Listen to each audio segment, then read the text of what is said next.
This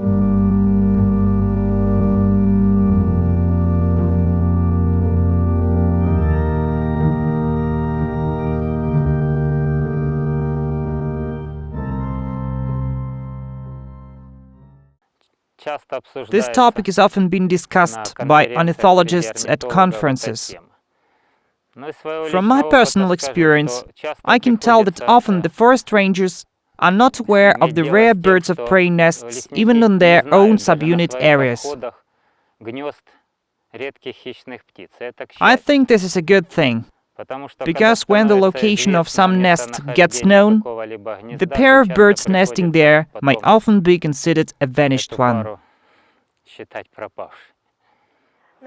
Unfortunately, today Ukraine has one of the lowest nature preservation ratings in the world, based on the amounts of the protected territories belonging to the Nature Preservation Fund compared to the area of the whole country. Therefore, in Ukraine, the percentage of reserved areas is very low. It should undoubtedly be heightened, because without such actions, Ukraine just wouldn't manage. Our nature will just disappear. It would not be able to bear the anthropogenic pressure which we're applying nowadays. At present, many European states have heightened their percentage of reserved areas to 5% or more. In Ukraine, it currently remains at a very low level. It takes a long time to establish a reserved area. This process gets more complicated. It gets delayed.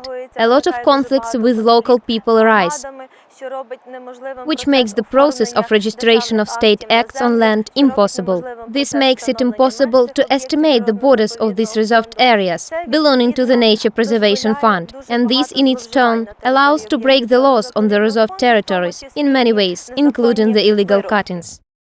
If we finally leave the Izum district and take a look at the Balakleya forestry enterprise, the picture will still remain the same. There is a big burnt wood area in the middle. The trees have been cut long ago, and now it looks almost like a desert, just like in the Krasnoyarsk forest district in the Izum district. In the same way, the areas of old forest were deliberately set on fire in order to cut them down later on. We see that the fire occurred in the center of the woodland, not near the recreational zones. Everything here is just the same as we have seen before. But there should be some nature reserves in the Kharkiv region where nature is not being destroyed and is well protected. If I say no to this, you're not likely to believe me, but unfortunately it is so. In order for you to realize the realities of nature protection in the Kharkiv region, I'll give a few more examples. This is the small botanical wildlife reserve, Borovое ozero, meaning lake, which has already been created in the Zmyov district. Here, both the unique plants of the lake itself and the unique shore phytocynosis, sand dew, skin leaf, bog moss, are being protected. The notice reads, Nature Preservation Fund of Ukraine. This area is protected by law, but the foresters have their own laws. In 2006, under the disguise of a sanitary selective felling, the foresters practically destroyed all the plants growing along the shoreline of the protected lake. And again, having found out about the outrageous conduct of the forest thieves, the ecologists wrote inquiries and demands to the Regional Administration of Environmental Protection and the Regional Forestry Administration. All the leading regional TV channels covered this problem.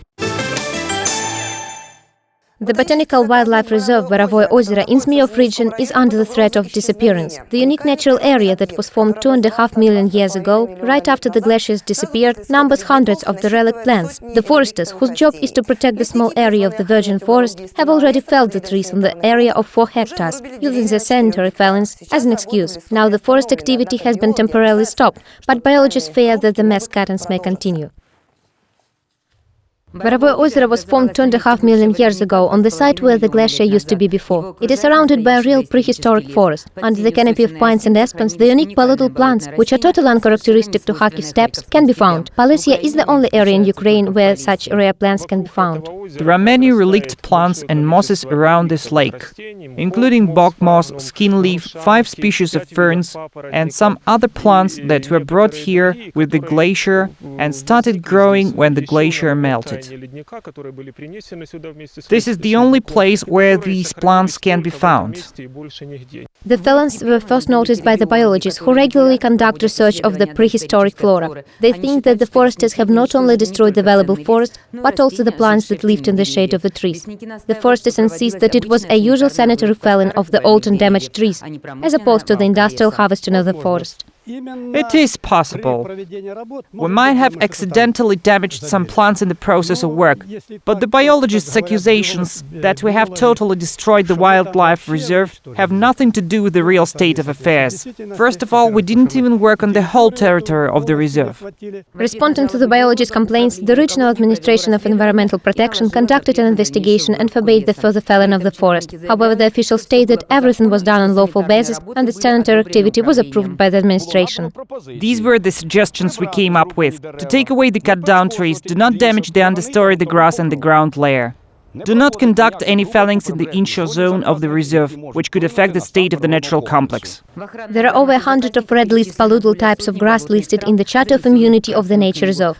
As it appeared, neither the foresters nor the woodcutters have ever seen these rare plants or have any idea how to take care of them. During the conciliatory meeting, it was decided that the nature reserve would be protected jointly by foresters and biologists. Olga Tambieva, Vyacheslav Kuzmenko, TV News Agency. Judging from the commentaries, we get the impression that the foresters have got only secondary education at the most. But the regional administration of the environmental protection covered up for them again. Their answers tell us the same thing. The punishment for the only minor violation was a farce. 372 hryvnias, 50 euros. The tree cutting in the protected area of the lake, where the rare phytocyanosis are being protected, appeared to be quite lawful. This is when the forester's impudence gets understood. If you are covered up for like this, why not feel free to do whatever pleases you? Dear Hirtian Prince, I would like to remember how during the meeting in the Guti Forest Enterprise you showed the European ways of managing these things. Even if clear fellings take place, a belt of forest is left around the marsh. As we see, this is the place where the felling took place. A marsh appeared to be on the felling site. So above a protective zone of 5 to 10 meters was left near the marsh. It's simply fantastic. In order to withstand the Kharkiv forest mafia, letters and requests with the attached live recordings that you have seen had to be sent to a specialized forest preservation service within the Ministry of Environmental Protection in Kiev.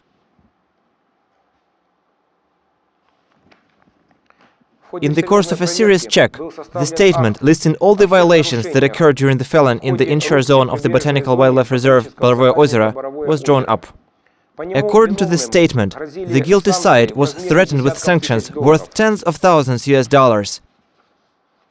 But the foresters were covered up for again, and until now they haven't paid a single cent mentioned in the statement.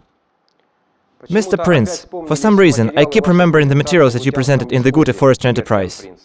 In our country, the shore of a tiny botanical wildlife reserve was purposefully cut down, and this felling was fully agreed with the officials. And no one even tries to calculate the loss from the destruction of the ground vegetation. On the other hand, you are talking about the creation of protective belts around the water bodies on the felling sites. It is possible to draw many sad examples like this in the Kharkiv region, but for you to finally understand the level of lawlessness in the forestry sector, allow me to outline another situation.